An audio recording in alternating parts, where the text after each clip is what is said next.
Ali Mboup Ali ñu ngi lay nuyu bu baax di la jaajëfal vraiment et di am fierté aussi également ci yow ci li nga xam ne boobu ba léegi yaa ngi ko fiy joué temps bi mayu la ko waaye jóge nga Dakar démb nga fi départ dem Dakar retourné waat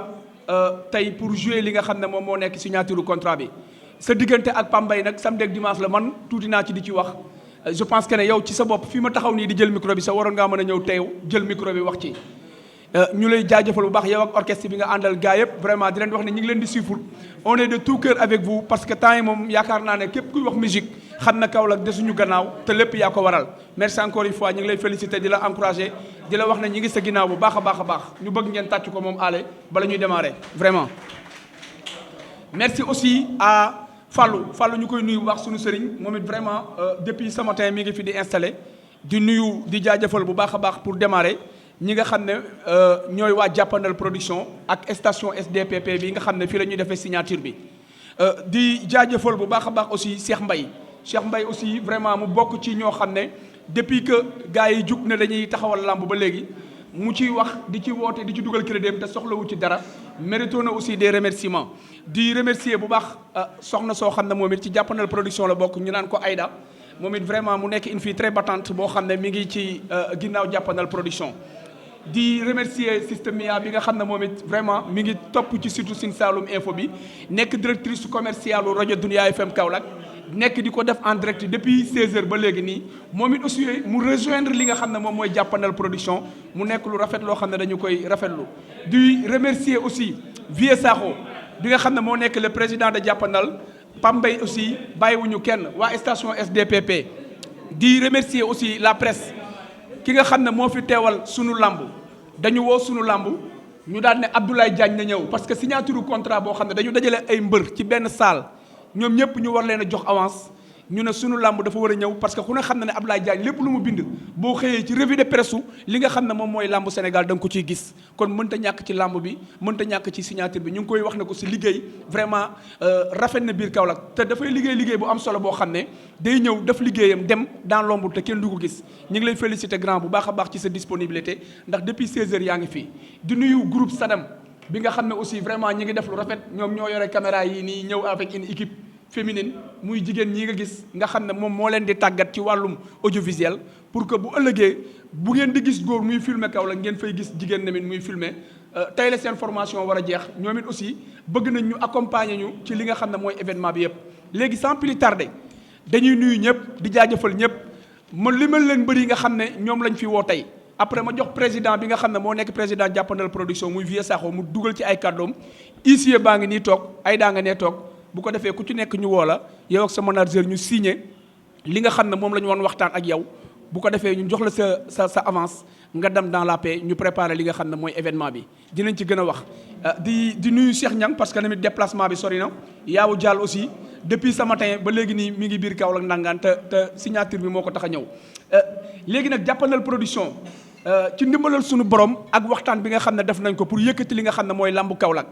ñoom nee nañu ñëwuñu fii pour concurrencer ak kenn ndax ku fi tëgg lamb soo leen indilee papier sur la table ñu accompagner la kon ñoom ñëwuñu fi pour concurrencer ak kenn seen diggante ak Ibou man dama cee xam lu bëri ndax ñoom ak Ibou Keita samedi ak dimanche la bis doxul seen diggante je le sais très bien parce que ñoom ak Ibou Keita dafa yàgg parce que man gis naa ba tàyyi ñu indi lu nekk ci lambu Ibou Keita def ko fii Ibou fii la njëkk a defee signature contrat ci gazon yële ne la ci station SDPP je pense que loolu c'est très important nit ki nag dama yaakaar ne da nga war a mel ne puso nit ku ne boo bëggee gudd fan te loo yóotu suñu borom may la ko da ngay mel ne puso mooy lan ngay ñaw lu xotteeku mais bu ñu profité ci taxawal lamb nit ñi di la woo di bëgg lu ñu xam bu ñu paree di ko yóbbuwaat ay ñeneen je pense que ne loolu rafetut ñun ñëpp ñoo bokk Kaolack te amul kenn koo xam ne rek yaakaar naa mën nga yàq diggante ñoom Ibou ak ñii nii may nuyu waale Ada Boy ma la preuve gis nga Ada Boy lamb Ibou yëpp ci ñi koy organiser ci la bokk c'est un organisateur ba ñaa ko ba maa ko tuddee jinne organisateurs yi kon ma nga ne la toog ça veut dire que ne kon ñoom amuñu problème lamb rek moo leen boole. bref léegi mbër yi nga xam ne ñoo fi teew mooy plaqué bu écrit Adjuma Diouf ñoom dañu am mbébétu tëggal plaqué amaguñu adversaire am mais yàlla mën naa def suñu amul adversaire am Kaolack dinañ ko uti Dakar tëggal ko honoré li nga xam ne moom mooy contrat bi Ndour mi ngi fi. Ndour bu yeboo Ndour jógal taxaw ndax Cheikh Niang moom it mi ngi fi te yow la war a bëreel Cheikh Niang geesul sa adversaire a ngi noonu baax na ah loolu rafet na kon Cheikh Niang aussi jógal taxaw ah Ndour gis la voilà Cheikh Niang a ngi noonu aussi le grand champion Yaawu Diall jógal taxaw moom it yaawoo ngi noonu te yaawu képp ku wax lambu Sénégal xam ne aussi vraiment def na ci lu rafet Cœur de Lion numéro 1 mi ngi fi caat bu lew na jógal taxaw caat bu lew na ak nduur seeni supporters yi dañu ñëw ba sama kër di jooy ne yéen ñaar yéen a bokk benn koñ te vraiment li ñu gis ne noonu la doxalee nee na neexul leen kon na ngeen waxtaan encore une fois ba juboo parce que loolu dafay rafet waaw caat bu lew na voilà merci Modou Lo bu daaru mbi yéen moom it vraiment bi ma wootee waa alimentation dañu ne ma Modou Lo mii ci làmb Kaolack la bokk te ñun du ñu jënd benn talon du ñu jënd ñaari talon du ñu jënd ñetti talon plus aussi également waa village bi nga xam ne ñoo ko topp soo ko dugalee ci combat bi nga xam ne xam la ndax da nga xam lépp moo tax ñu daal di koy woo très rapidement ñu négocier ko boole ko ci contrat yi mi ngi fi toog 12-7 aussi neex a waxaale moom it mi ngi fi franchement mu nekk un jeune très pertinent boo xam ne ci matière de communication il est bien ki nga xam ne tamit mooy trompeur mi ngi ñëw il est en route moom ak 12-7 ñoom ñoo war a daje Feugeula mu ngi fi aussi moom it Feugeula mënu ma ko présenter parce que moom ak waa jàppandal dafa am lu leen lié man waxaale wu ma ko benn yoon pratiquement ñoom ñoo ko waxaale man it du ma waxaale katu làmb ci côté boobu gars yi bëgg koo xam rek damay faciliter rek la tâche pour que ñoom ñu mën a aboutir parce que man dama naan làmb Kaolack moo ma ñor képp saa yu ma xëyee nii bu may ñibbi nii ku ma gis ne war ngaa mën a nekk promoteur dinaa dem baab la pour nga ñëw nekk promoteur dolli ci promoteur yi fi nekk man loolu laay liggéey waaw pour ngeen xam loolu bu baax quoi voilà licence mooy adversaire u Feugeula combat boobu ñu ko soxla woon Sénégal bëri na am na ñu doon wax naan sax du taxaw waaye taxaw na dinañ bëre te jàppandal moo leen taxawal Sa Thiès bu Ocass nekk na ci suspension aj nañ ko xale la pour la première fois dañ koy aj waaye mi ngi ñëw ba pare aussi dinañ ci def ay intervention parce que bu ñu nee lamb kenn mënu ci génne Amdi Fall bu ñu nee lamb kenn mënu ci génne doyen Adjuma Diouf bu ñu nee lamb kenn mënu ci génne Père Laye bu ñu nee lamb kenn mënu ci génne Dam Ndaw du ñu nee lamb kenn mënu ci génne Baye Diop ñooñu dinañ ci dox dinañ ci wax pour que suspension bi mën a dañ wala ñu réduire ko mu mën a bëre année prochaine incha allah ki nga xam ne tamit aussi également mooy Boy Saloum manager mi ngi fi Lay Ñombor manager mi ngi fi Saka Dior aussi également ma nga ne la toog ñu koy féliciter moom it ci victoire bi nga xam ne ñëw na Double Tyson ma nga ne la amagul combat xam naa gars yi moom wala boog xam naa dinañ ci wax bala ñu fiy jóge parce que champion la c'est un fierté pour les Kaolack waaw maa ko tuddee woon buuru Saloum donte gars yi ñu ngi xëccoo ak moom léegi sans plus tarder rek dañuy jox ki nga xam ne moom mooy le président bi nga xam ne moo nekk jàppandal production mu nuyoo ñu bàyyi huissier bi mu wax leen li nga xam ne mooy contrat bi après nag ñu ñëw ñu signé ñu jox leen seen reliquat dugg nag ci li nga xam ne moom mooy événement bi bala ñuy jeexal aussi ngeen fàttalikul ma ki nga xam ne voilà ki nga xam ne seen avance ki nga xam ne mooy moo fi teewal sunu lamb muy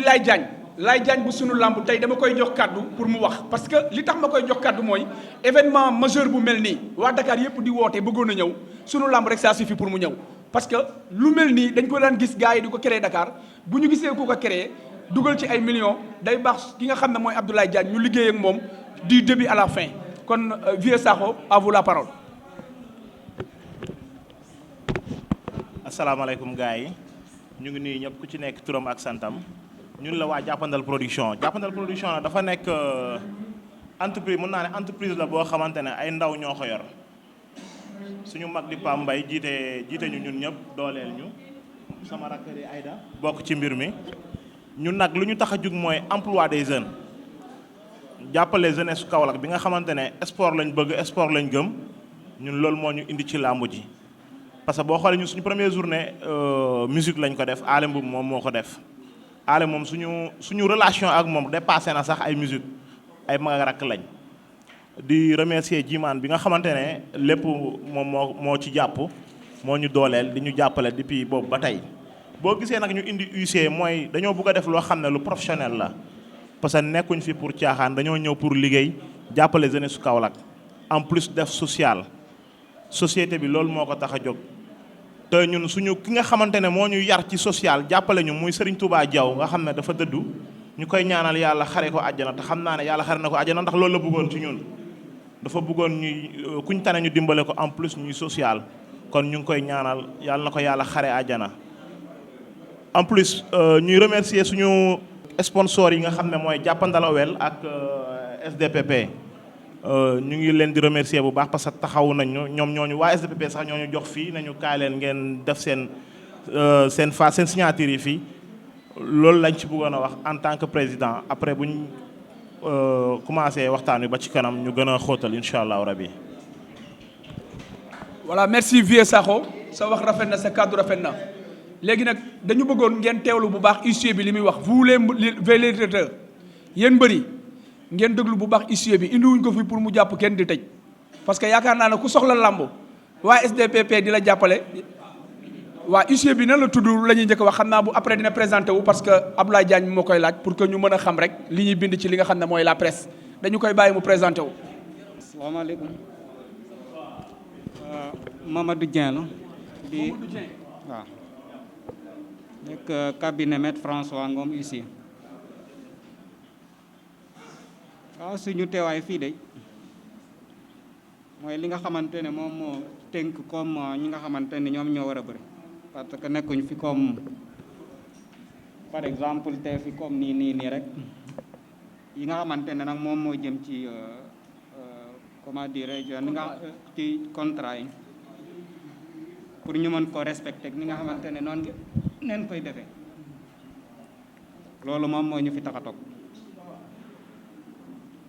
mu war a nekk entre mbër ak mbër ak ménagères yi nga xamante ne ñoom ñoo leen di représenté ndax dafa am yoo xamante ne ay heure mu ñoo leen tënk te heure yooyu dañoo bëgg tout le temps nit ki li nga xamante ne moom nga signé nga mën koo respecté même bu ko mbër bi xamut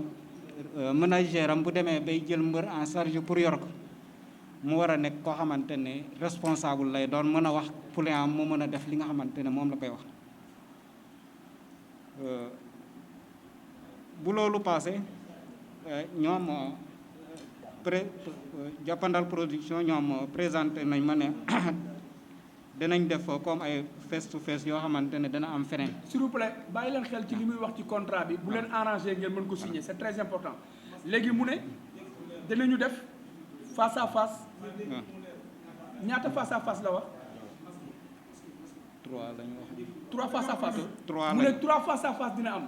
benn bi alliance lañ wax a gum ne fa lañ koy def pour indi artiste te xam ngeen ne Alé Mboup dafa bokk ci ñoom beneen bi dina dem chambre de commerce indi artiste mais yooyu yëpp c'est payant parce que dañu bëgg a def innovation mën nga téyewaale gum wax beneen bi nag mooy nekk face à face boo xam ne day sàjji face à face yooyu gars yi wax naan xaw ma bal poussière xaw ma nga xam ne ñëppay ñëw comme ni ngeen koy faral di defee ndax man dama naan man li saa yu face à face amee damay stressé parce que pour canaliser mbëri c'est tout un problème ba pare day bëri coow mais face à face ci làmb la bokk 3 yooyu la ñu wax waaw ak ban. waaw ci face à face yooyu laa bëgg a kii parce que dañoo préciser ne saa yu amee face à face ñi nga xamante ne ñoom ñoo war a bëri ñeen yeneen combat yi sax dañ fay teew. mu ne face à face yi ñuy def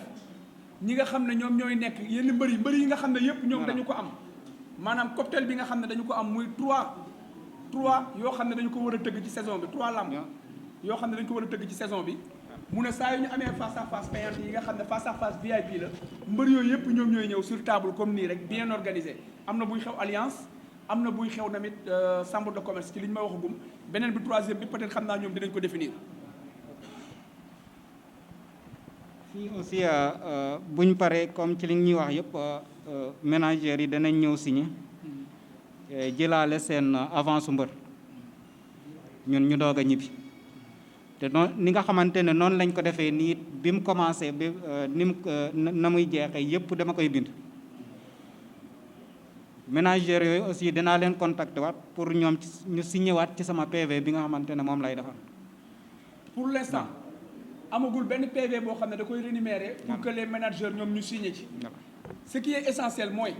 danañ leen jox seen avance seen reliquat moom IC bi day nekk contact ak ñooñu bu ko defee bu woowee seen manager yi bu ko defee mu ñëw ñu signé ci PV bi. waaw parce que namit booy jox nit xaalis da nga koo war a justifier c'est important. après ku ci nekk aussi danañ la jox benn copie pour nga téye ko.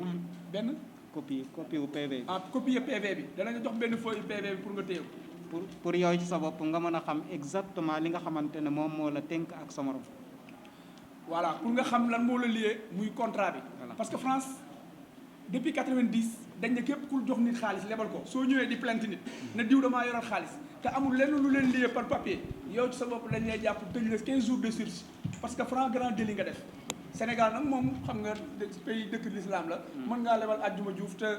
kenn du ko yëg. boo fayee ko bu dëgëree nga xeexal moo wala nga bàyyi noonu waaye dans les pays européens loolu xewi na fa papier moo lay lié boo ñëwee di plainte naan fëgg la damaa yoral xaalis dañ naan la 15 jours d'amende. loolu aussi da leen di garanti rek ak promoteur bi ak yéen ci seen bopp parce que aussi promoteur bi ci boppam dina am garantie ne diw signé naa ak moom contrat.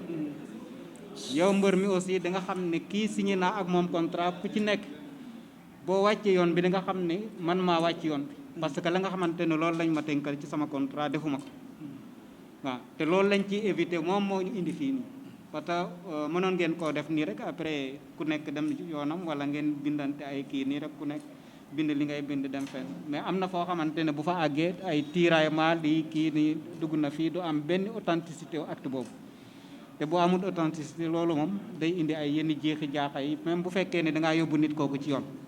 mais bu fekkee ne PV la muy mbër mi di promoteur bi ku ci wàcc yoon boo utiliser PV bi boo demee fi nga xamante ne moo fa nga war a dem yaakaar naa jafe-jafe du ci am. voilà c'est très important li mu wax deuxième point bi nag bi nga xam ne war na koo mentionner après ku ne xam ne ne Sénégal léegi jël ay 2-3 avance dafa xew mais comme nag dañ leen a signé te saison tijjeegul bon man loolu mënuma ci wax. loolu mbiru CNG la ak yéen mbëri seen business la parce que man mbër mu ma gis fii nii su ma sañoon nga téye ay millions waaye daal na ngeen honoré li nga xam ne mooy contrat bii nii ba pare beneen contrat nag bu ngeen di dugaat kooku moom mënu ma ci discuter ak yéen mais en tout cas contrat bii nii ngeen xam ne moom ngeen tey mooy seen premier lamb ñu def ko rek dans le respect et fair play aussi ndax xaalis dafa neex bu koy nit génnee doo xam fu mu ko jëlee kon su la ko joxee rek jàppale ko ci li nga xam ne moom lay tëgg ndax mu ñemee ñii nag phase test lañ ne ay jeunes lañu bu leen neexoon du ñu tëgg kenn moomu leen suñu ñëwee ekkati ay millions dajale ay boy di leen ko jox yéen leen ko mën a jàppale lépp lu ñu leen woo rek jàppale leen ci parce que en dehors de seen làmb relation bi mën na tax tey bu ngeen di bëreeti ñoom ñu may leen dara loo xam ne mën na leen a jàppale ci làmb ndax sponsor buy tëgg làmb la rek waaw loolu moom dama leen koy wax pour ngeen comprendre ko noonu aussi merci. asalaamaaleykum wa rahmatulahi taala wa barakaatu maa ngi nuyu ñëpp maa ngi nuyu ñi fi teew ñëpp moo xam mbër moo xam promoteur moo xam tamit ki nga xamante ne moom mooy amateur lutte lii nag dafa rëy lool moo tax dañuy féliciter bu baax a baax ñi nga xamante ne nii ñoom ñooy waa jàppandal production parce que làmb yàgg naa ci lool waaye lu mel nii c'est une première à Kaolack ba tax na loolu sama gars yi jar na ñu reconnaître ko waaye tamit jar na ñu tàcc ko bu baax a baax ci ay stade lañ doon daje wala ay rux wala ay koñ mais tey bu ñu jëlee un cadre chic comme celui-là ñu dajale fi mbër kon dafay tekki ne le sport le plus populaire au Sénégal c'est la lutte mais le sport le plus populaire au Sénégal est en marche à Kaolack 2008 benn écurie moo fi nekkoon wala ñaari écurie nekkuñu woon sax ay écurie c'était des écoles de lutte muy Ninki Nanka bi nga xamante ne nii le grand frère Abdoulaye Fall moo ko jiite ak école de lutte Aljuma Diouf bi nga xamante ne nii ci école yi njëkk mun naa ne c'est la première école de lutte à Kaolack kon tey bu jamono di dox bañ agsi ba 2021 13 ans après wax dëgg yàlla école de lutte yi écurie yi kenn mënu leen a compter Kaolack loolu doy na sant yàlla bu baax a baax a baax parce que tey làmb mi ngi dox bu baax ci Kaolack man nag ku nekk xam na ne je suis un sportif je suis tous les sports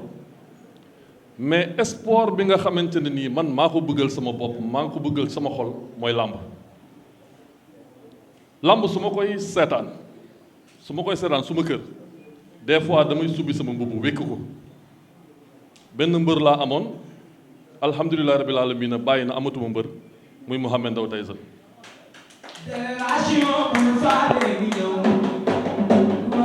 allez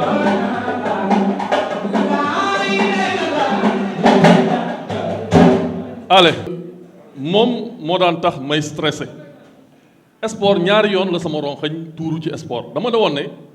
dinaa dund sport du ma mës a jooy loolu laa doon dund sport mësuma jooyloo mais ñaari yoon laa mës a jooy ci sport la défaite du Sénégal face à la Turquie quart de finale coupe du monde ak la première défaite de Mohamed Ndao Tyson face à Bombardier ñaari yooyu la sama ronxañ mës a tuuru li tax nag làmb neex ma mooy man bokkuma ci ñuy wax ne les lutteurs sont des sauvages bokkuma ci ñuy wax ne les lutteurs sont mal civilisés damay wax ne ku nekk ci beneen côté ba mënoo xam kan mooy mbër mais il faut nga ñëw nekk ak mbër xam kan mooy mbër dama leen di jox benn expérience football c'est le sport roi jimaan mais du ma bàyyi may fen lu amul sedd neexul problème yi ma am ci sport Kaolack waa football laa ko amal dirigeant football loo wax ci moom mu mer soo ko critiqué mu mer soo ne footballeur bi xamul dara mu mer te ñoom footballeur yi matuñ 50 kilos matuñ 60 kilos tey su ma ne plaqué xamoo dara plaqué day rey dem su ma ne ko plaqué lii bul ko def day ba su ma ne Lac Rose su ma ne Sa Thiès bàyyi leen li ngeen di def tegu leen ko fenn wala ngeen jégal ma booy ñu réew ngeen dañ naan non grand ñu ngi jégalu et pourtant ñoom ñëpp kenn ku ci nekk ci ñoom mun na maa lem dugal ci poche daw léegi pourquoi mbër dal boobu noonu mu am ñu naan mbër dafa sauvage non le lutteur est loin d'être sauvage le lutteur est intelligent conscient et attentif loo ko wax suba ne ko bul ko defati gannaaw suba dootu ko defati kon na ngeen xam ne am ngeen sas wu rëy rëy ñëpp ñu naan làmb yëfi dof la xam nga lan la stade bi làmb mun a feesal Sénégal France mënu koo feesal da ñoom Sadio Mané football fii nii ay Modou Lo gars yi di bëri fële ngeen xool nañ ko essayer rek benn jour nañ dem stade Sénégal bés bu paree ñu tëgg fa Sénégal France ñu tëgg fële Modou Lo Ama Baldé ñu xool kon wax dëgg yàlla gars yi am ngeen sas lii nag dafa rëy yéen mbëri nag yi war a bëri affiche yi laay waxal ku la ji keppaar na nga ko fay guddi waaw ku la lebal keppaar na nga ko fay guddi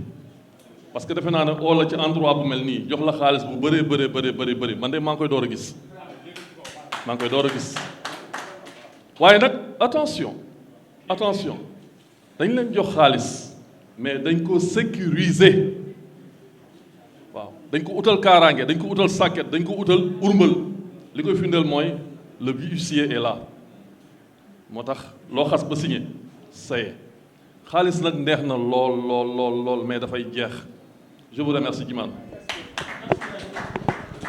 Merci Abdoulaye Diagne je pense que c'est une première le fait que moom it aussi mu jël micro jël temps am wax ci li nga xam ne mooy làmb te lépp nekk ay conseils ak ay leçons léegi ci manager yi dañuy jël doyen Adjuma Diouf mu intervenir parce que comme dafa yor écrit te nekk doyen bu intervenir ba pare wax ñu li nga xam ne mooy ay rectification yoo xam ne dañ koy def parce que Adjuma je pense que ne amul lenn lu ñuy wax ñu ciy teg suñu loxo parce que bu fekkee ne manager la moo ñu gën a positionné wu te ku ne xam na ne aussi promoteur la parce que yàgg naa tëgg làmb kon lim ñuy wax moom mooy nekk lu réalité loo xam ne dañu koy def kon doyen Adjuma Diouf dama bëgg ngeen tàcc ko bu baax parce que moom dama naan surtout Buur Sine Coumba Ndoffène bii moom wax dëgg yàlla kii waaw beneen affaire la quoi kon le doyen Adjuma Diouf la ñuy jox la parole.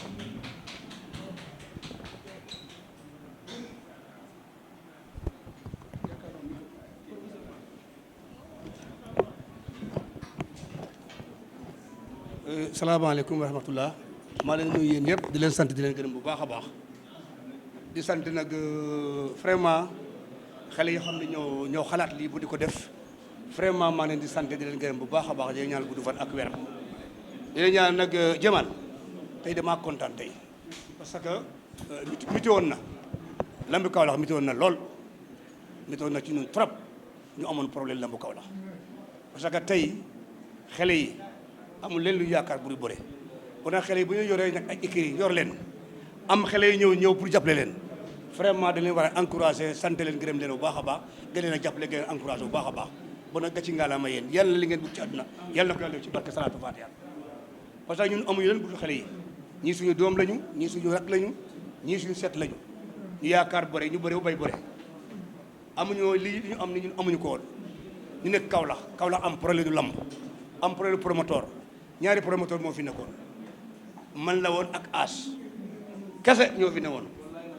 85 la ñu affecté fii ba ma ñëwee fekk la ba Kaolack am problème man maa dox ba écrit am dox ba ministère am ay carte dox ba ba écrit am ay récépissé dox boo kii mairie di subventionné écrit yi bon loolu ba ma gisee tey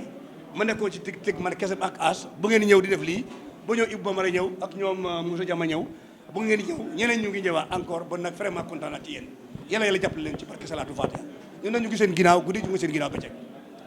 xale yii ku leen jàppale ñun nga ñu jàppale parce que am lu kenn budul xale yi bon nag kontaan naa ci yéen léegi nag dafa am lu meen bëgg a proposer tuuti parce que dafa am lu ngeen wax ngeen ne am na ñetti jàkkaarloo moom ngeen wax ñetti jàkkaarloo yooyu ba mbër yi déplacé di ñëw kan moo leen jox seen transport pour ñoom ñu mën a ñëw jàkkaarloo yooyu loolu man dama leen proposé loolu parce que mbër yi dañuy jël chaque jàkkaarloo mbër yi dañu war a déplacé ngeen wax ñëw fekk si jàkkaarloo loolu léegi seen transport yoo xam ne moom la war a jóge di ñëw kan moo leen ko jox yéen ko jox ou bien nu mu demee noonu côté boobu loolu passé li ngeen def nii tey si yàlla contrat bii dafa nekk si yàlla contrat boo xam ne agagul CNG ci seen diggante la suñu diggante ak yéen la waaye du ngeen ñu gën a gore parce que ñun ay ministère lañu ay kilifa lañu bon nag yéen suñu doom ngeen ba dañu mbër yi yor nii amul benn mbër boo xam ne dañ koy wax defal nii bu bañ a def noonu amul bon nag seen xaalis bi ngeen dugal seen xaalis jox leen ko mbër yi ñun ministère yi ngeen jox seen xaalis ñun ñoo nekk seen diggante ak mbër yi amuñ ci yéen amuñ ci yéen mbër yi ak yi ñun ñoo ci xal ñun ngeen laaj suñu xaalis ñun ñoo yore seen xaalis jox leen ko mbër yi ñun ngeen ko jox ñun ministère yi loolu mooy yoon ñun suñu doom lañu amul lenn lu ngeen wax mbër yi ñun ngeen di waxal ñun ministère yi parce que ñun ñoo engagement ñun ñoo koy bind ñun ñoo koy signé bu demee CNG itam ñun ñoo koy bind ñoo koy signé ak CNG diggante CNG ak mbër yi ñun la diggante promoteur ak mbër yi ñun la ñun ministère yi bon nag amu leen lenn lu ngeen wax mbër yi xaalis bi ngeen di joxe jox leen ko mbër yi ñun ngeen ko jox ñun ñoo ko jël à garantie ñun ñoo ko jël à main ñun bon nag loolu seen xol da set ci côté boobu man kontaan naa maa ngi leen di encouragé di ñaan gudd fan ak wér gu yaram xale yi maa ngi ni ñaax li ngeen am nii tey fexe leen ngay ñii seen morom lañu bon fexe leen ngay ñaanal leen gudd fan ak wér parce que dañuy ñëw tey pour jàppale leen pour seen njëriñ pour seen honneur pour ngeen dem jële si yore seen waajur yore seen njaboot ci lii bon nag ñii da ngeen di war a gërëm bu baax a baax bon nag góorgóorlu leen ngeen entraîné góorgóorlu la xam ne ndam bi du jógee Kaolack lay des bon nag dañu ñaan yàlla ñeneen ñëw pour jàppale leen pour ngeen am lii ko daanaat yéen baax na merci beaucoup.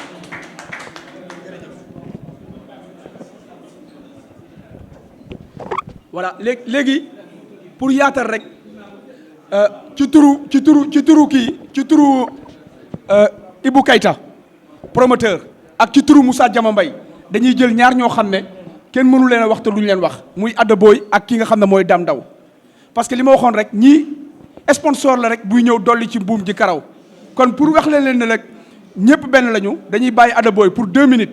après Dame Ndaw ñëw wax ci Moussa Diama Jolof Production pour 2 minutes ñu xam ne ñëpp benn lañu te ñoom it ubbil nañ ñooñu seen porte Ada Boy à vous la parole.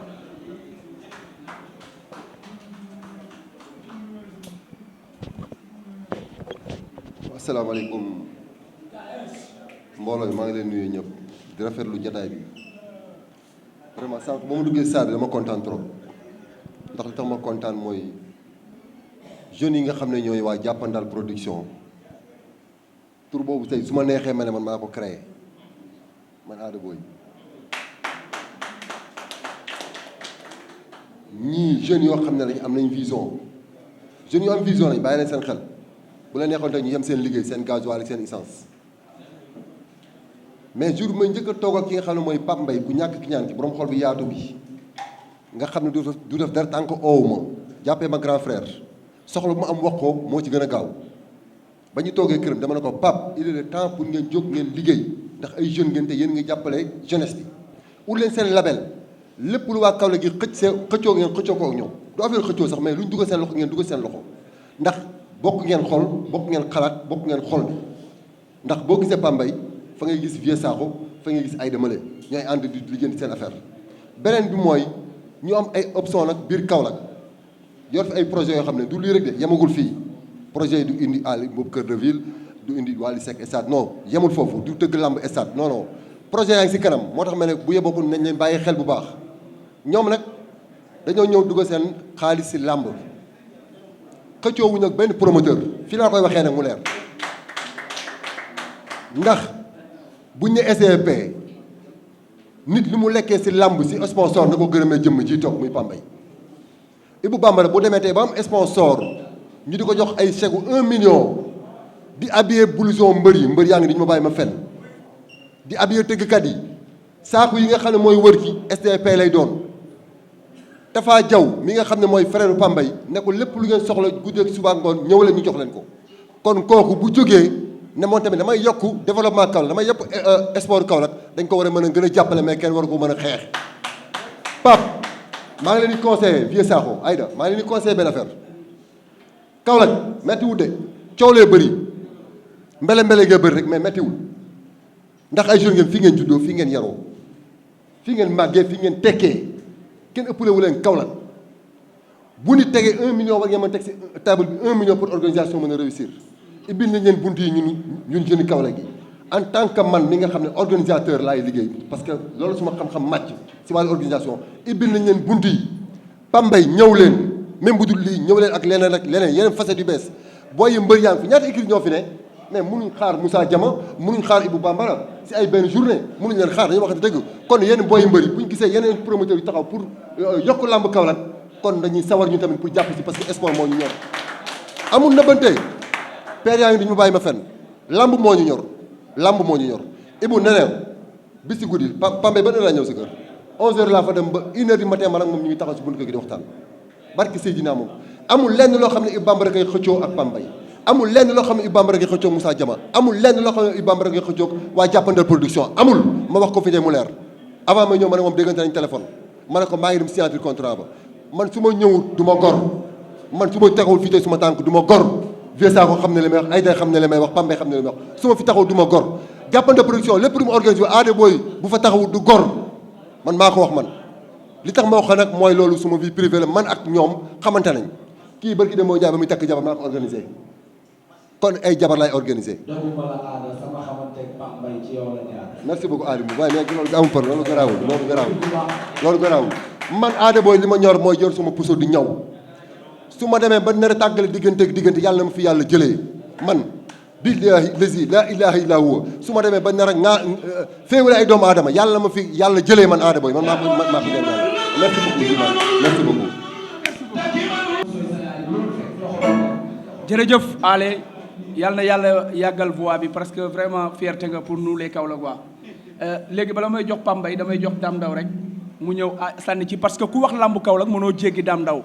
bañ naa ko ba bi nga xamee ne Pape mii dama ne ko suñu paree ci lii dama ne ko Pape suñu paree ci lii am naa benn boy bu ñu naan Dame Ndaw parce que man je suis trop dans la culturelle dama yore association di préparer benn festival war a dem benn formation Dakar war a aussi am benn formation bu may accueillir fii mais kii mooy sama bras droit te il connaît mieux que moi les lutteurs de Kaolack te il va s'assurer pour que les lutteurs aussi également mën a ñëw bëre muy Dame ku ko xam nag xam ne aussi lépp loo xam ne Moussa Diama Mbaye da koy taxawal moom bokk na ci ñu koy taxawal réussiru keroog journée boobu noonu lépp moom la kon dañu koy jox kàddu au nom de Jolof Production. salaamaaleykum maa ngi leen di nuyu yéen ñi nga xam ne yéen a ngi ci salle bi yëpp di gërëm suma kilifa yi nga xam ne ñoom laa fi fekk muy père Abdoulaye Fall ak père Adjuma Diouf ak suma nijaay Amdi Fall wolof day wax ku ñeme dañ laa dee bi may ñëw ci làmb fekkuma fi suma morom mais ñii laa fi fekkoon ñoom ñoo ma wan yoon wi ba ma ñeme di gërëm ñi nga xam ne tey ñoo def bis bu mag bi nga xam ne tey def naa ci làmb lopp 15 ans bis yu bari man maa ko taxawal xale yi fi nekk fii yëpp militaires yi man ak doyen Adjuma Diouf ñii ñoo leen génne bu ci njëkk mooy Double Tyson mee toog jimaan mu dama seede ñoo ko njëkk a tëgal combat fay ko 40 000 bari na ci comme ñi nga xam ne ñoo fi toog ñëpp kon jàppandal ñu ngi leen ñu dalal di leen wax ne yéen ñëpp leen war a jàppale parce que li ngeen def ñu ngi koy doog a gis jafe na pour ñu gis ko ci biir Kaolack nangaan kon nag boo leen defee lii mën nañ lu dit encouragé leen jàppale leen nekk ci seen ginnaaw pour ngeen am ndam ñun làmb avancé mooy suñu bëgg-bëgg dañu ko bëgg gëm ko amuñu benn sport bu ñuy suivre bu dul làmb man du ma seetaan football du ma seetaan dara ci télévision làmb rek lay suivre kon nag bu ma gisee ñii ñëw ne ci làmb rawatina ñu jël lépp jox ko ci goor sii toog di jimaan kii lépp lu nekk ci man ma xam ko ci média moom la def naa rajo Dunia 7 ans maak moom ñu démarrandoo même émission di ko doxal liggéey ci làmb it ba làmb toll fii bi ñuy ñëw doyen Sadio bi lañ fi fekkoon bu RTS ak Umar Ndaw ñu ñëw fekk làmb ji jaxasoo lool bi ñuy ñëwit li ñu xamoon mooy tëgg fi làmb dem jëli mbaru Dakar bëriloo ko mais liggéey boobu ñu doon liggéey di ci dox yoon wi métti woon na wéetoon nañ ci mais tey làmb réussir na mais lépp it am na kilifa yu ñu fekkoon comme ni ma ko waxee léegi ñoom ñoo ñu jàppale tey nag lii bu xewee dañu koy rafetlu damay dellusiwaat diggante Moussa Diama ak Ibou Bambara ñoom ñaar démb la woon seen i doom di ànd ñoom ñaar ñiy ànd kenn xajul ci diggante bi Ada Boy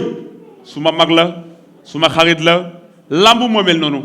tey maak moom amuñu benn réeroo léeg-léeg nag business boo ci nekkee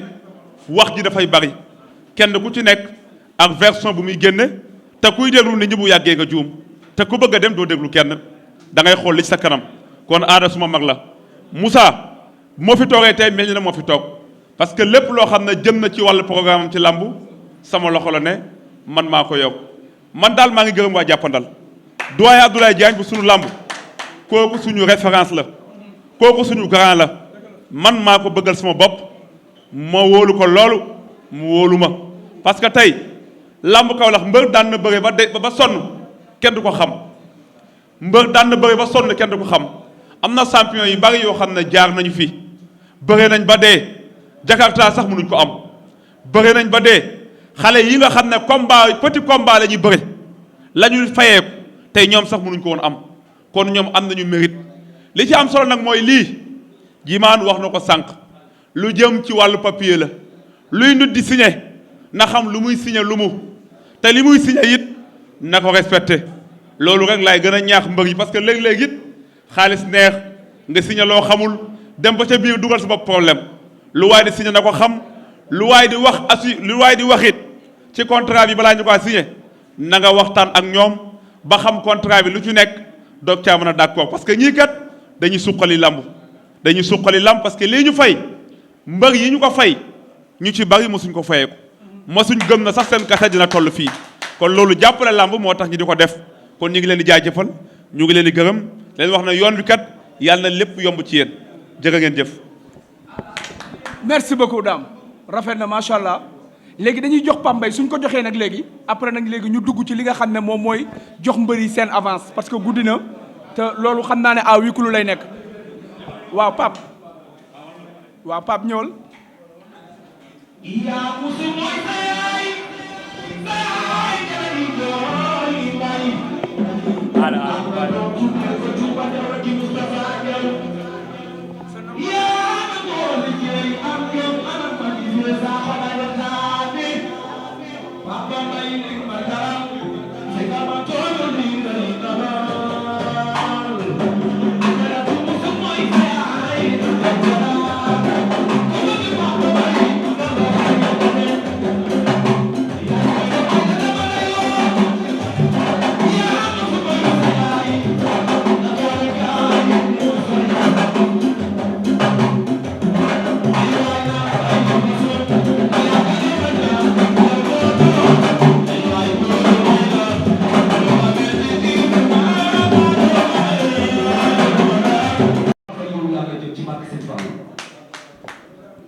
salaamaaleykum mbokk yi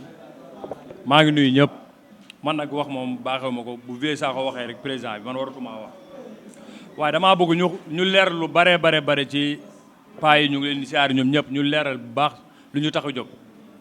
kii buñ ko andee wuñ ko pour nit ñi ragal wala nangam dañ ko andee pour Sénégal pour affaire yi mën a développé waat ba xale yi war a mën a am ay visa dem entraîné ji parce que tey signature ci fooy jox la xaalis bu foo déposé visa ñu dàq la ñii dañ leen andi pour développer lamb Kaolack tey jii ne suñu neexoon ñu oo benn Sa Thiès wala ñu oo kenn ne la am xaalis bi dañ koy jël dañ ñuy bëreel bu dee fëgg la dañ ñuy bëreel te duñ daw soo gisee ñu andi ñii du sécuriser ay xaalis ak déedéet dañoo bëgg lamb bi ñu xam ne xale yi ay professionnel lañ dañoo war a am ay këyit écrits yi am nañ ay récépissé kon nag lépp loolu la fay daa war a nekk ci këyit boo déposé récépissé écrit bi contrat bi ñu la jox ak xaalis boo déposé yàlla mën na def ñu may la nga dem entraîné ji Europe kan moom Europe kan moo ko moom Dakar ñoo moom Europe ay mbëri am na mbëri yoo xam ne dañuy bëree premier combat dañuy dem entraîné ji Europe lan moo waral loolu dañuy signé contrat yoo xam ne contrat bu leer booy am ay këyit yu leer mën a déposé ji lii buñ ko def pour tiital kenn ñun ak yéen ñoo dëkk tey bu Pambay ba amoon problème fëgg la buñ ne ko demal bëre ji régler problème Pambay mu dem bëre di régler sama problème muy Sa Thiès muy keneen muy Mam Mor muy keneen dama bëgg ñun ñu xam ne Ibou Bambara man maa yóbbul Baye Mandione ba këram ne ko saa boo ko bëggee tëgg nga tëgg kon man ak moom amul ay suba ay ngoon ay nangam su ma woon na ma damaa bëgg combat bi nga xam ne moom nga gën a yaakaar jox ma ko ma jox ko man nit du dox sama diggante ak nit parce que nit du ma yokkal ay wax pour ma meroo kii wala ma def ko ne déedéet ñu dañuy dox ci ay principe ay xale lañ yéen ay xale ngeen lamb ji du benn écurie rek ñoo écurie ñu ne pa Adjuma Diouf plaqué moo war a bëre Lac Rose Siteu am na xale yu fa ne occasion duñu ne Mam Mor ak kee rek ñoo war a bëre duñu ne écurie Mame Ndiambane ñii rek ñoo war a bëre lamb dafa war a yaatu laa njomboor tey jii bu ñu ko def grand combat lu ñu ko fay mérito na ko bu leen jàpp ne tey kase bi dañ ko war a fay pour yàq lamb ji déedéet kase dañ koy fay pour lamb Kaolack gën a mën a nekk ci am benn level bu mu ne parce que loolu moo tax ñuy fay loolu tey xale bu ngemb def yaramu neen àdduna bi yëpp di ko gis muy dóorante kooku loo ko fay jar na ko loo ko fay rek jar na ko nag laa wax nañ bàyyi kii lii la fay kee lee la fay day yàq lamb loolu baaxul tañ bàyyi ñun suñ boppam ñun ñuy waxtaan bu dee jimaan promoteurs yi business am na waaye business bu salte baaxul. tey man bu fekkee na damaa bëgg dara Ibou Bambara bëgg ko du yéen nit ñi ñoo ko war a régler Ibou moo war a yëkk téléphone dama Pambay mu ne waaw vie ñu ne waaw ñu ne damaa bëgg làmb bii bàyyee ma ko ñu régler ko ñun suñuy problème bopp sans autant que nit ñi dox suñu diggante yi intermédiaires yi nañ toog bàyyi ñun ñuy neen ñuy régler suñuy problème Cheikh Mbaye nag moom bugg mënut a wax peut-être buggul feeñ waaye lépp moom la ak jimaan ñun li ñu xam mooy gasoil ak essence am na ci yoo xam ne bu ñu ci duggee ñoom ñoo ñu may fit bañ toll fii nit nag bu duggee ci dara bëgg mu développé ba ñëpp mën cee gis seen bopp nañ bàyyi pàddante bi ci gannaaw ku ne bu gisee moromam mu war a daanu nga jàpp ko loxo yëkkati ko mu avancé pour affaire yi gën a mën a dem. parce que tey jii bu ñu jógee ñu rey Ndiapandal production bu subaa ña fa desoon ñoo leen def di leen noggatu rek man am naa ci sama rakk boo xam ne bañ ko fayee dana ma Pambay du ma bëre dama ne ko dama jël combat bi nga ñëw bëre wane sa bopp tey su ma neexoon ne ko bul bëre parce que liñ ko fay war naa ko mën a jox waaye nit da ngay jàngal nit ki ni muy nappee moo gën ngay xëy di ko may. lu ma bëggoon nag mooy mbëri képp ku xam ne jox la fi signé ko fi contrat bul ragal bul complexé ñun Ndiapandal production boo ñëwee dañ la accompagner ci ay këyit yoo xam ne bés boo bëggee dem entraîné ci Europe nga dem. ngeen baal ma nag ngeen jéggal ma bu baax man nag mënumaa wax te xam nga rek mooy loolu. voilà l'essentiel a été dit parce que c'est très important li mu wax tey mën nga ñëw bëre lu mat junni yoon waaye saa yooyu ñëwee papier justificatif yi nga xam ne moom lañ lay laaj sur la table pour que ñu mën la accompagner ak visa su dee da nga ñëw nga indi benn contrat ñu ne contrat bi G-Man production la G-Man production du liggéey ak huissier tubaab da koy surclassé papier boobu valable kooku moom tout le monde le sait. booy yi ñi ngi signé ay même type reprise du contrat li leen di téye mooy ils n'ont jamais signé un contrat devant un huissier booy signé contrat huissier comme exemple bu ñu signé contrat yi fii nii ba pare ak huissier du tey lañ koy signé mais beneen yoon la huissier bi dana la jox ay conseils yoo xam ne papier boobu téye ko muy presse book parce que man ku ne xam na ne man ak As Production ak Kayne ñooy liggéey daam keroog bi muy premier voyage am 40 000 francs la déposé visa ñu may ko. on n'a pas hésité parce que dafa tëggoon ay soirée tëgg ay lamb devant les huissiers de justice loolu moo ko may sens pour que moom mu mën a tukki ci 40 000 francs premier voyage su As Production jëndul visa dafa déposé 40 000 francs gars yi may ko mais mbër mu bëree lu mat 10 combats nga ñëw ne da ngay ñaan visa nga ñëw taxaw ñu ne la ana contrat yi nga jox tubaab yi ay contrat dañ lay ree parce que contrat yi ma gis mbër yi di ko signé fii nii c'est des contrats yoo xam ne billahi wallahi taala soo ko wanee sa huissier da lay ree c'est inadmissible defal lii bindal lii defal lii bindal lii contrat dañ koy établir huissier bind ko daf tampon cachet accompagner ko suñ ko woowee di renseigné wu ci moom ñu ne absolument fii la signé contrat bi loolu moo lay protéger foo bëgg a dem ëllëg nga daat fay dem foo bëgg a entraîner ji nga daat fay entraîner merci encore Pambay parce que vous avez très bien dit voilà léegi nag am na ci loo xam ne mënuñ ko wax xaalis kenn du ko joxe publiquement man joxewuma xaalis je suis un régulateur ñoom ñii nga xam ne ñoo yor xaalis bi nag ñoo xam nan la ñuy joxee bu ko defee ñu voilà waaw waaw waaw mu toog d'accord ngeen loolu je pense que ne moo gën a lem léegi dañuy bàyyi aale ñu feccaaleegum fo ñi bëgg a dem ñu dem seen manager yi danañ def signature yi indi leen seen xaalis fi ngeen nekk pour bañ leen a bàyyi ngeen kuddee ndax ñoom danañ ne voilà xaar leen une minute. question bu Aljuma posé woon. waaw. rapport ak transport ak face to face. question bi Aljuma Diouf posé woon man mën naa ci répondre doyen Aljuma képp koo xam ne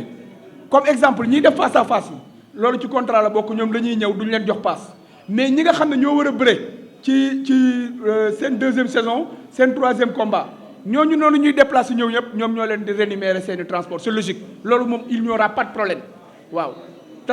Pambay dafa wax lu am solo nee na mbër yi duñ leen seetaan sax dañ leen di jàppale waale incha allah waaw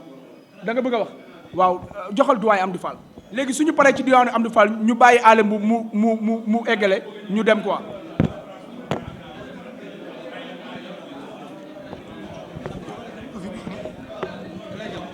asalaamaaleykum. maa ngi leen di nuyu waa Ndiapandal production yaa ngi leen nuyu seen tur ak seen sant allo waaw léegi dafa am loo xam ne moom laa bëgg a laaj comme date bi contrat bi ban weer lañ koy bëree ak ban kii la parce que comme demagul CNG rek laa déggee guñ ko dañu war a xam contrat bi fan la ak ban lieu la ak ban kii lañ koy bëree maanaam ci ban weer lañ ko bëree. waaw ba pare ngeen tontu ci loolu parce que le problème man maay président ménagère fii ak Kaolack waaw li ma bëgg a laaj parce que de tontu ko ma ko mais daa bëgg a xam mbëri ñu yor ñuy bëree ban journée la ñuy bëri parce que itam nit ki ba nga signé contrat war na xam mbërëm ban contrat lay bëri ak ban waaw dégg waaw d'accord kon jërëjëf je vous remercie kon baax na. léegi ñoom bi ñu tenir réunion ma fekkee réunion bi ma wax leen lu am solo s'il vous plaît la salle dafa am lu am importance lu ma leen di wax bi ñu toogee ak ñoom di réunion dañu ne ma Cheikh Mbaye mais mën na maa prendre en témoignage parce que Cheikh mi ngi fa woon il était là Vieux Sakho Pambay moo ne dañu bëgg a tëgg le 3 tëgg le 19 tëgg le 24 ma ne ko loolu ñun suñ ñëwee di leen jàppale dañ leen di wax li nga xam ne moo mën a nekk même bu ngeen nekkoon président de la République du Sénégal sax lii duma leen ko nangul je peux comprendre Moussa Diama tëgg na ñaari saison samedi bii mu tëgg samedi ba jotoo mu tëgg mën ngeen a tëgg le 3 le 19 ngeen tëgg mais troisième bi yóbbu leen ko ci digg saison bi muy mois de mars mu nekk mois de mars am nañ ñu ñaari grand combat troisième grand combat bi en attendant ñu seet ko te troisième grand combat bi suñ koy ut nañu favoriser ñi nga xam ne ñoom ñoo leen bëreel loolu laa leen wax parce que nit bu la jiwee trang da nga ko koy delloo troisième combat bi ñuy tëgg mois de mars nañu ko xool ci diggante plaqué moomu di bëre ak beneen combat bi nga xam ne mooy taxaw ñu joxal leen seen chance ñu am ñaari combat ci saison bi ndax mbër su demee gor jàppale la da nga koy jàppale yowee xale yi bëre fii ñu yóbbu leen ci mois de mars bi ñu jox leen seen chance dafa ay ali ñu bëre parce que loolu moo am importance deuxième chose mooy xale yi yéen ñii Pambay nee na képp ku ci am lamb en dehors de Kaolack damal bana la nga bëre ji te boo ñëwee fii mu may la paas nga dem parce que nit da nga koy delloo njukkal parce que loolu moo am importance. baal ma daa am lu ma ci xaw a dolli dañ ne mbër mi nga xam ne Ndiapandal production engagé na la fii nga signé sa contrat bés booy bëree ji Fatick Ndiapandal production day ànd ak yow pour wan na ne ñun dañoo bëgg xale yi yokk Kaolack lañ bañ ne nga jël suñu avance dem di bëre ji stadium bi war a jël suñu avance loolu d'accord ruñ waaye fooy bëre ji dañoo accompagner comme la ñombor le 3 ñaan nañ yàlla maye kaar wala ñu jël ay t-shirt jox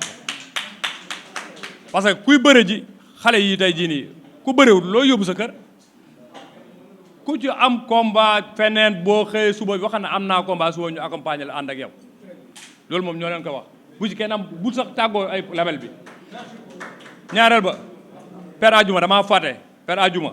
pa am di lamb yii ni boo yi bu ñu fi ñëwee tey ñoom ñoo tax gis nañ proposition bu ne nag gis nañ yokk xaalis bu ne ñu ànd ak seen ngor ànd ak ñun ñëw ba andi fi xale yi waa Ocass yii nii seen ménagère du ma wax ak ñoom dama naan ne kaay leen te ñoo fiy jiitu loolu teranga la mbëri ngeen baal ñu ci am combat ñu am combat yëpp ñoo présenté leen parce que ñu ay site lañ. maa ngi nuyu ñëpp.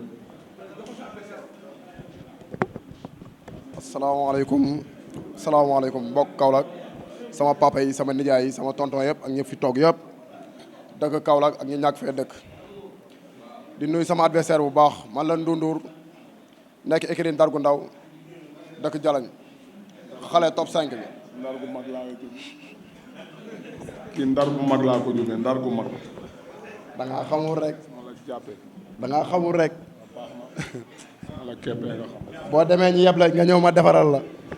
voilà merci loolu rafet na léegi licence ak ki nga xam ne mooy Feugeula nañu ñëw licence Feugeula licence Feugeula voilà ah saa yi nee du ko jox loxo. ah garaaw wiir ñaari ndaare am ok salaamaaleykum maa ngi nuyu ñëpp waaw di nuyu ñu fi teew si salle bi di leen gërëm di sant di leen gërëm di gërëm jimaan di gërëm promoteur yëpp waaw man la licence ba école Aljuma Diouf war a jàkkaarloo nu mu tuddee encore sax Feugeula waaw.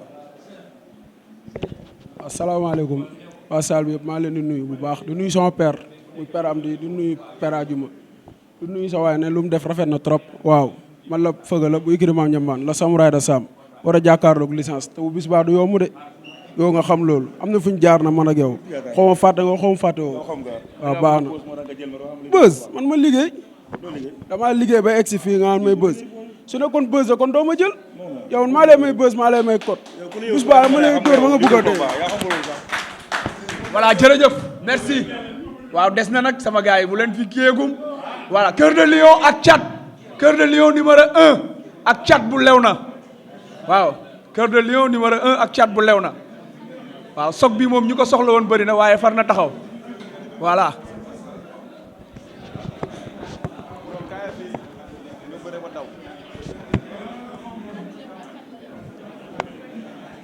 asalaamaaleykum man la Cœur de Lion écurie Maam Jamaal war a jàkkaarloo kan noo tudd sa yow noo tudd moom paa la noo tudd laa man ki may jàkkaarloo sax nu mu tudd ki ma war a jàkkaarloo nu mu tudd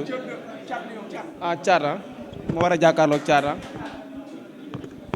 salaamaaleykum wa rahmatullah ginnaaw bi ñu sant yàlla julli ci yonent bi ñoo ngi nuyu ñu teew fii ñëpp di jox ñëpp cër suñu papa yi Père Adjuma Diouf Père Amdi Fall man kii moom li ma koy wax bëriwul moom ak ay moromam ndax combat bi yàgg nañu koo daw mais man li may ñaan lenn ret la man dama koy ñaan quoi parce que ñun ay xale lañ te xale mënoo koo jox combat tamit mu jëmale ay at man suñu combat pare nañ pare boo xam ne su doonoon suba sax dañuy arrangé ak bépp décision bu ñu mënti jox mën nañ koo nangu mais tamit lu mu gën a wàcc muy 1 mois et demi 2 mois tam gën ñoo arrangé waaye tëgg ñu mel na ñun bëgg ñoo jëmale ay 6 mois te amoo droit jël beneen avance loolu tam bu ñu ci mënee jàppale tam nañ ñu ci jàppale waale beneen bi mooy mbër yi fi nekk yëpp man dama leen di jox cër te xam ne ñëpp samay frère lañ amul kenn ku ma ciy joteel wala ku ma ciy xulool wala ku ma ciy mereel ñëpp laa yéene jàmm man bañuma kenn mais Billy Boy la El Gostar daamal daaru borom ñaari nugu voilà jërëjëf merci je pense que ça a été très clair et bien dit et bien défini le 3 décembre ak le 19 décembre ci le 3 décembre ak le 19 décembre foofu la ñuy jëree mbër yi nga xam ne ñoom ñooy bëre le mois de mars c'est très important Yaaw Dial Yaaw bismillah Yaaw Dial ñu bëgg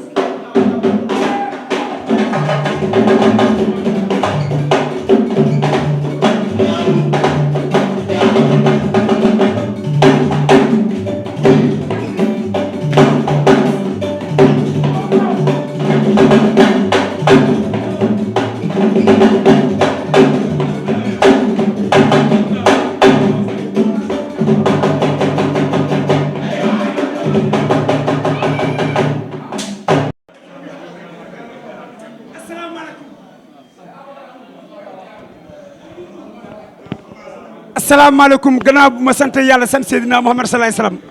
di sant sama ñaari waay di sant sëñ Abdou Karim Mbacke borom maxi max laa di sant sama sëriñ Ablaye Wade di sant nag le grand promoteur waaw Jibi Sakho di sant nag Vieux ak sama papa Adjuma Diouf ndeysaan ak manager yi nga xam ne samay papa la ñu ndeysaan ak monsieur le huissier ak jimaan bi nga xam ne moo waral lii grand lay jee nag maa ngi mu démbale woon sa làmb ji kon am na loo xam ne du sant yàlla la quoi damay ñaan yàlla yéene bu ñu am si làmb ji yàlla na ko yàlla réussiral si daraje Seydina Muhammad sallallahu alayhi wasallam si barke alxuraani karim Kaolack ji nag bëri fi ma daf may neex loolu nag ndax tey def naa fi lu ne moo tey bu ñu nee Yaaw Dial yu bëri Kaolack dafay ñëw saan si Yaaw te xam nga Yaaw moom bu arbitre nee pour moom ay bagaasam du sedd bu seddee si man la bu tàngee si man la en tout cas amateur tant que retard ñi bi seen xol sedd guy ay waaye lu may def du ma ko def barke sëñ Bamba. merci Yaaw ñu ngi lay jaajëfal bu baax léegi nag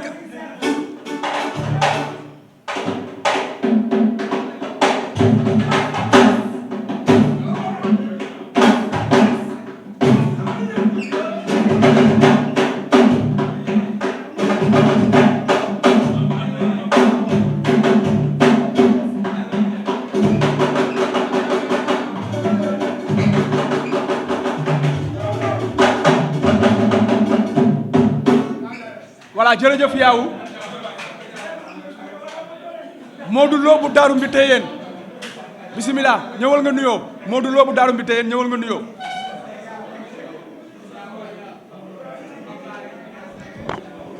asalaamaaleykum maa ngi nuyu ñi ci salle bi ñëpp rawatina père yi ma fi fekk ak yéen ñi nga xam ne yéen ñi fi oo maa leen di nuyu bu baax di sant yàlla bu baax julli ci yonent bi di sant waa Daaru Mbitéen bu baax di ñaanal Pape Cheikh yàlla na yàlla yokk leeram ci barke Seydina Mohamed di ñaanal sëñ Macky Niass yàlla yàggal ko fi bu baax maa leen di sant bu baax di sant jimaan man la Modou Lo l'enfant chéri de Mbitéen Daaru écrit Mame Ndiambane Diom. merci beaucoup Modou Lo trompeur ak 12-7 nañu ñëw trompeur 12-7 boobu moom déjà ficelé nañu ko trompeur 12-7 waaw mbaru njàppandal ah jàppandal production mais trompeur kañ nga ma bàyyi ah attention de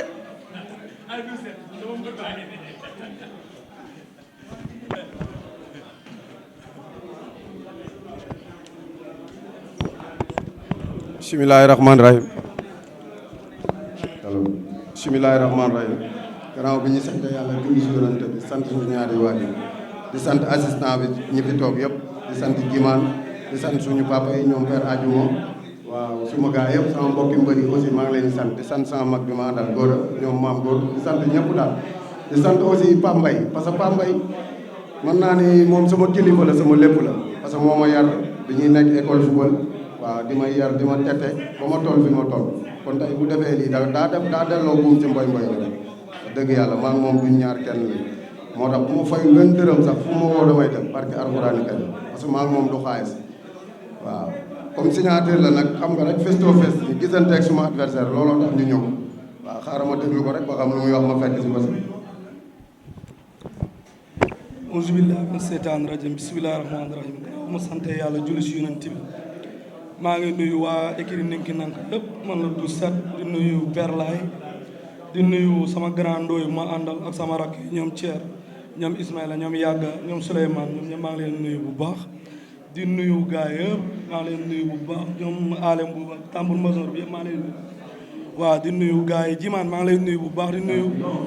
ñu taxawal combat bi maa ngi leen di nuyu di leen sant bu baax di leen gërëm parce que combat bi ñëpp a ko soxla woon man ak moom yëpp dañoo soxla woon combat bi quoi mais yàlla def na fii la taxawee quoi fii nii mais nag li mu doon wax incha allah ci kàttanu yàlla na dëggal boppam taxaw ñu xeex ko bëre ko incha allah waaw. jimaan may ma tuuti rek waaw non demeewul noonu xam moom dafa am lu am solo lu mu wax maanaam ñoo bëggante woon li mu wax lu am la billaay wallaay mais ay dëggal sa bopp moom loolu moom boo ma koy wax xam nga ni ay waxu kacaw la rek parce que foo taxaw naa la fekk waa bi moom moo ko def sa biir bii dama toj ko. incha allah ci kàttanu yàlla biir bii nii moom moo lay daan ci kàttanu yàlla incha allah maa ngi nuyu sama grand Omar Ndaw nag di koy wax nag am naa combat na si jàpp bu baax a baax incha allah wasalaam tay keer. jërëjëf merci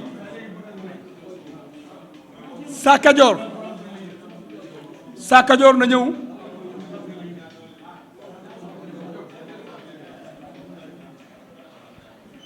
Sa Kajoor aussi mu génn ci victoire bu am solo.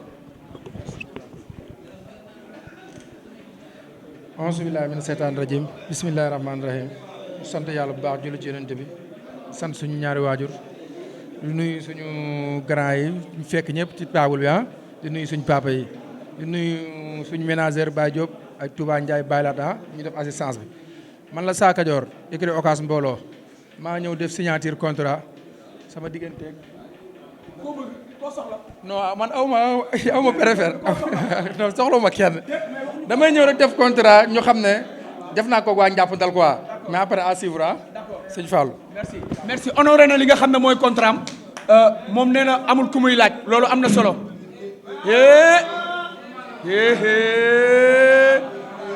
laa ilaaha illallaah waaw waaw mais kan moo déy booy bi moom ñëw fii d'accord léegi Sa Thiès la ñuy woo bu Ocass jëf jël mbooloo Sa Thiès le tigre de Ocass Sa Thiès moom lion lay bind mais man le tigre laa ko bindee xam nga gaynde mooy buuru àll waaye li segg di def gaynde mënu koo def ndax segg day yéeg dafa sadik waaw kon moom le tigre de Ocass laa ko tuddee. auzu billaahi mina seytaani rajiim bismillaahi rahmaani rahiim ginnaaw bi ñu sant yàlla julli ci yonent bi sant suñu ñaari waajur ñi ngi nuyu champion yi teew fii yëpp bàyyiwuñ kenn ñi ngi bëggee ñëpp di nuyu ñin àndal di nuyu Baye Diop suñu ménageur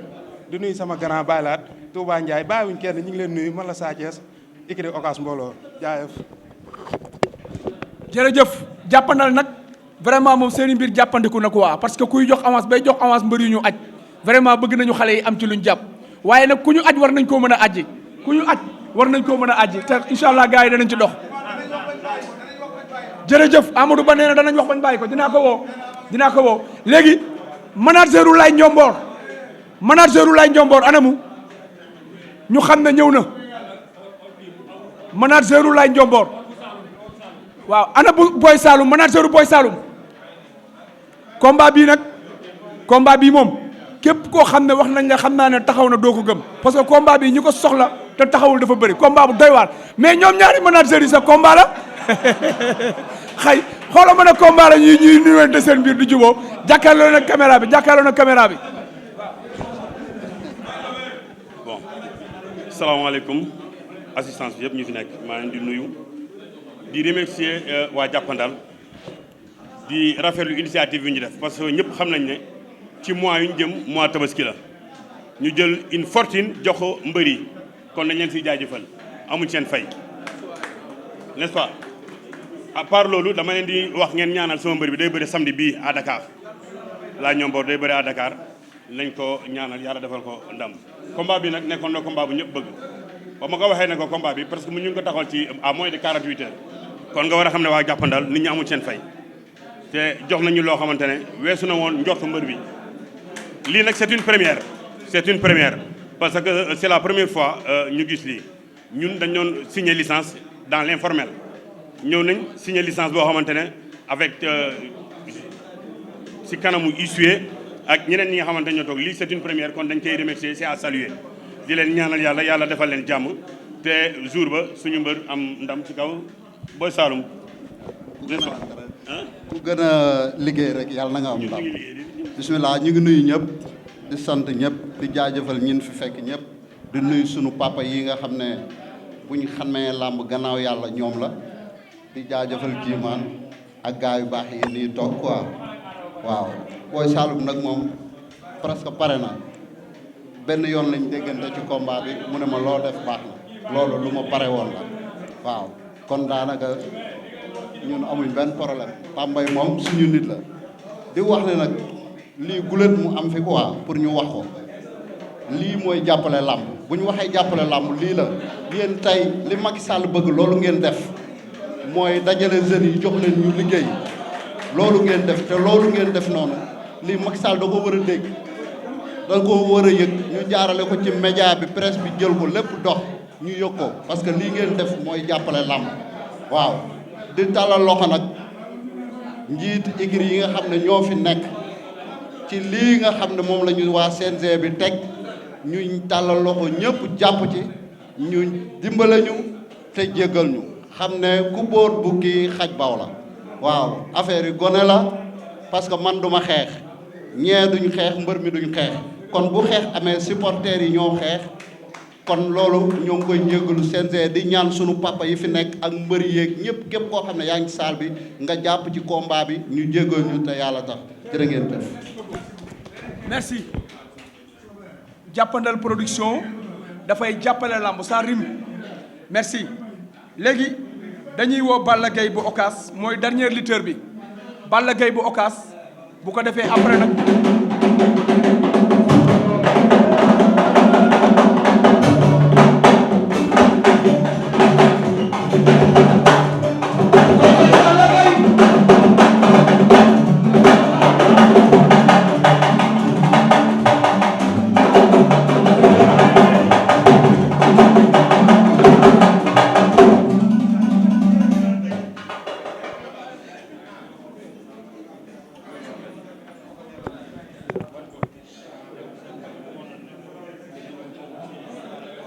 onze billahi mina seytaan rajim bismillahi rahmaani rahim ginnaaw ma sant yàlla julli si Yonent bi maa ngi sant sama ñaari waajur di sant sama yaakaaru tey ak ëllëg fii ak fa ñu jëm sëñ Koso Mbàkke mu sëñ Muntaxa maa ngi koy sant bu wér di ko ñaanal Mbàkke mu yàgg fi te ànd ak wér di nuyu population Touba Ndorong Ocass buntu Pikine yëpp maa ngi leen di nuyu di leen jox seen wàccuwaay Balla Gaye Ogas la taalibe sëñ Koso Mbàkke maa ngi signé contrat bi fii maa ngi njàpp ndal maa ngi ziar ñëpp di jox ñëpp seen wàccuwaay di nuyu sama géwél bale ragal féete day xañ a wërsëg Demba Thiam maa ngi lay nuyu bu baax a baax a baax a baax jaa ngeen jëf waay. jërëjëf léegi dafa am lu ci dolleeku léegi dañu gis One Boy samp ndënd pour wane na rek ñoom dañuy jàppale ñëpp Cheikh Mbaye mee na One Boy na ñëw présenté wu moom it dañ koy joxaale reliquat mu yóbbaale mais loolu neex na de One Boy ñëw seetaan si rek ñu jox ko avance am na ko xoolal mbër mu la neex waa lii neex na de.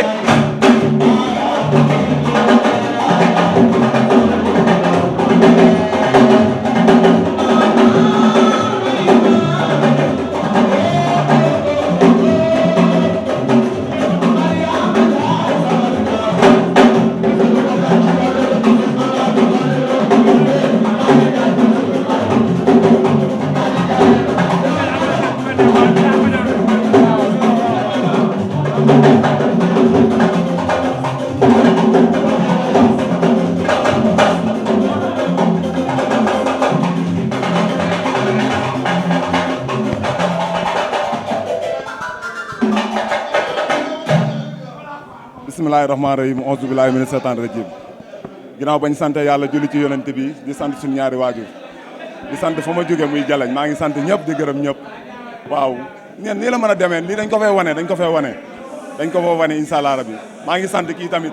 ndax lii yombul quoi yombul nga ñëw seetaan see ma indi woon bilaay walaay damaa demoon gàlle Papa Sow sama mag laa seeti woon Papa Sow toog këram ñu yegg léegi mu ne man nañ dem trompo day signé contrat ma yegg si mu woo ma def lii dañ koy sant bu baax a baax di ko gërëm waaw di ko wax nag pare nañ ñun pare nañ incha allah rabbi kon One Boy bu fekkee ne sa manager mi ngi fi Amadou Bala voilà léegi Amadou Ba na toog Cheikh Mbaye mais dina ko jox avance ñu utal la adversaire bu la neex incha allah rabbi nga bëreeg moom parce que loolu moo ci ñor ñu dellu si waat rek di wax ne mois de mars bi le 3 décembre ak le 19 décembre ci xale yooyu di bëre ci la ñu bëgg a génnee li nga xam ne ñoom ñooy bëre le 3 mars incha allah loolu la ñu taxawal kon du ñu jël nit di ko téye ba 3 mars mais daal ci diggante 3 mars bi ci diggante 3 décembre ak le 19 décembre nga xam ne sorante wuñu ci la ñuy jël ñiy bëre mois de mars loolu la ñu wax te loolu vraiment jàppale lamb la waaye jàppale xale yi léegi nag ale yaa ci des yëngalal xale yi bëgg a seetaan manager yi wàcc ci suuf ñu jox leen seen reliquat